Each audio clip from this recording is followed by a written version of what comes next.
The screen shows a computer landing page with a search engine. Someone types in a prompt that reads Generative AI. The computer screen changes to the search with text explaining what Generative AI is. A series of articles regarding the dangers of Generative AI in education show on the screen.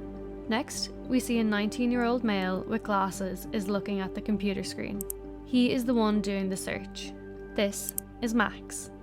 More articles about hazards of Generative AI in education fill the screen.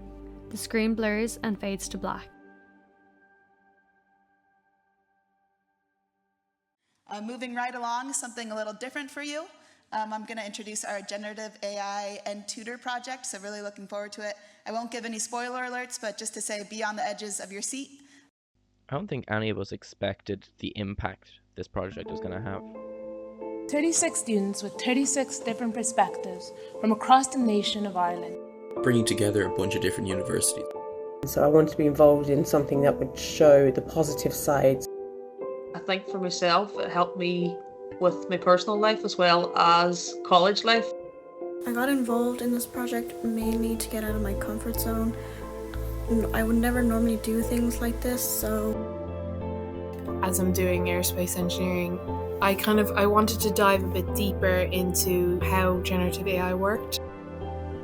My name is Ciara Dalton. My name is Evelyn Cooper. My name is Matthew Maloney. My name is Lauren Johnston. My name is Ryan Welch. My name is Jessica Kennedy. Hi, I'm Kim. My name is Patrick Crowley. Hi, my name's Rihanna. My name is Thomas Wood. My name is Lucia Madden. My name is Max Jones and I am a GenAI champion. Text on the screen reads GenAI Champions.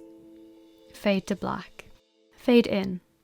Text on the screen reads Tuesday 19th of December 2023, 2:45 p.m.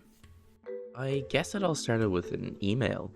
It kind of was this opportunity to explore an area that was beginning and that we knew was going to be around for a long time. I think I just said to myself, what's the harm? Throw in an application. I don't think I actually even thought I'd get it. And then a few weeks later, an email came in asking when I could do an interview. The Generative AI Champions project came out of some conversations. How might it support student learning? And that was how it started, really. And I specifically was interested in students in terms of a task group with learning differences and disabilities, because those findings I think would be really interesting for them to share with all students to see how it might support their learning going forward. I think I did think it was going to be a lot of smart people asking what business I had as a media student joining this project, but it wasn't. It was a lot of welcoming people asking, how did I want to help? I was excited about the possibilities of what this could mean for good, and aware of things that could be maybe not for good as well. And it wasn't too much longer until I got an email saying you've been accepted. It really was the best feeling. It was a very, very quick turnaround, which is unusual in the bureaucratic world of higher education. And before we even knew it, we were essentially at our first meeting. And we started on the 13th of February, which was, I think, Galentine's Day, if you're a Parks and Rec fan. Yeah, the first meeting was good. It eased us into what this project was going to be about as a whole. But it also did, in a way, throw us in on the deep end and let us know that this isn't just something you're going to log into every Thursday. This is going to be a project you're a part of.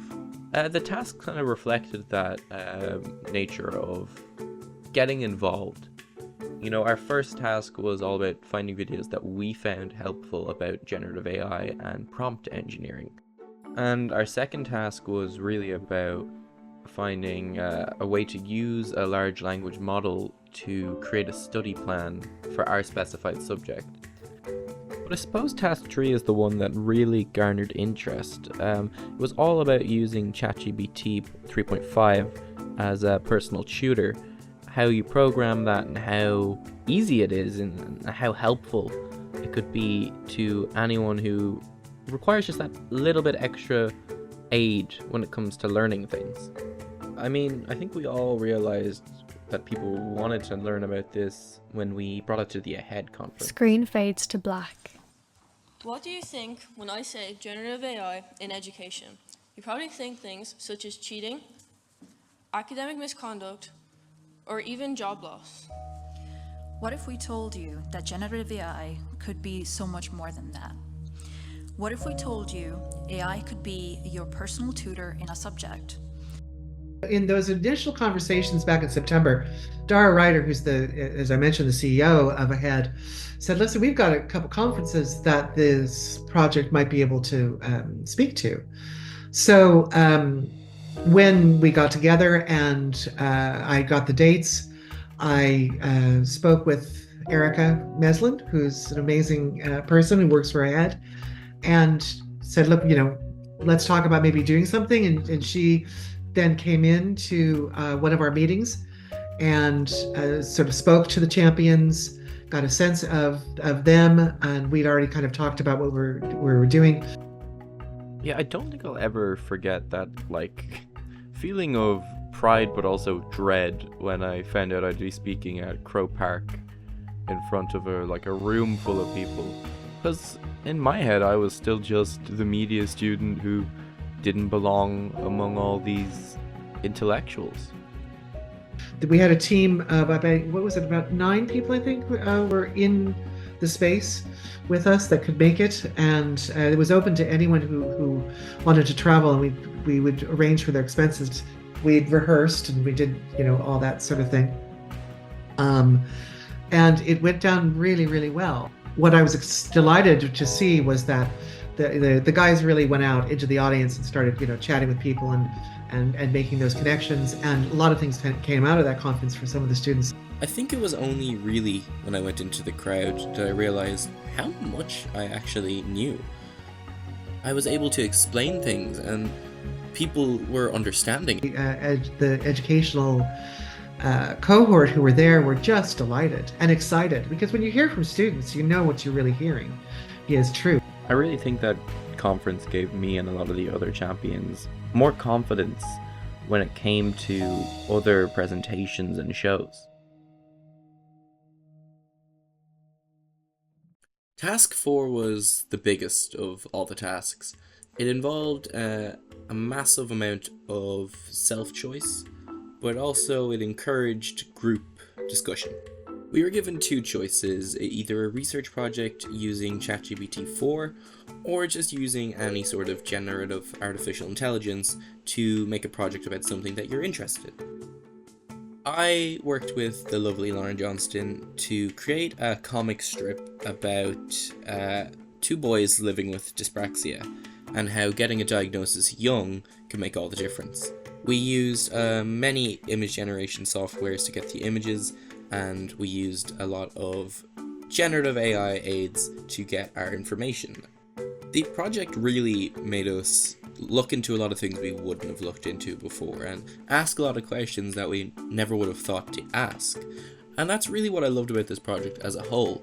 It was all about asking questions that sometimes you never even considered before. Task 4 really had a sense of this is wrapping up soon. And with Task 6, it really gave us an opportunity to reflect on our journey so far. We spoke directly about the project, answering different questions through audio or video. My name is Evelyn Cooper and I'm heading into my 3rd year of bioscience at SETU Carlow. My name is Matthew Maloney. I'm a 3rd year student who's studying animation, motion graphics and special effects. This was really a chance for us to step back and just look at the journey so far.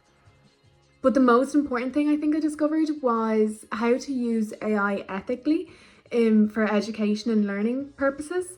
I discovered that mainly the world of generative AI isn't a scary place.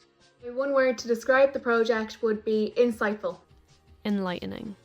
It would be cutting edge. Door opening. Synergy. Enlightening. Generative. If I had to describe it in one word, I'd say enlightening. While Task 4 might have felt like the end, Task 6 was the end. It was our final assignment and our time was nearly up. However, we did know there was a future in the project. Phase one kind of is sort of complete, but not really. I mean, I know that this project is being used as a template for other projects already. I know that N-TUTOR has just started a generative AI kind of position within each one of the 7 HEIs. So that project, the N-TUTOR project, and that funding is finished in December of this year. It may be renewed, but at this point they're saying this is where we end.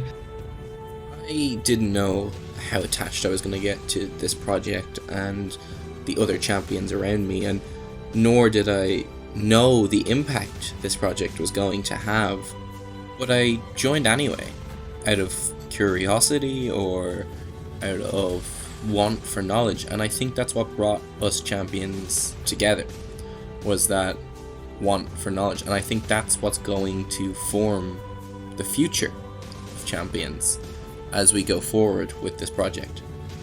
And if I had to talk to any of the future champions, I'd just say, stay curious. It's the only way you can be as a GenAI champion, is to stay curious. I'm Max Jones, and I was a GenAI champion. Screen is black. Fade in on the credit sequence. Directed and edited by Max Jones. For more information about this project, please contact the project lead, Rebecca Roper, on rebecca.roper@iadt.ie or rroper@hea.ie.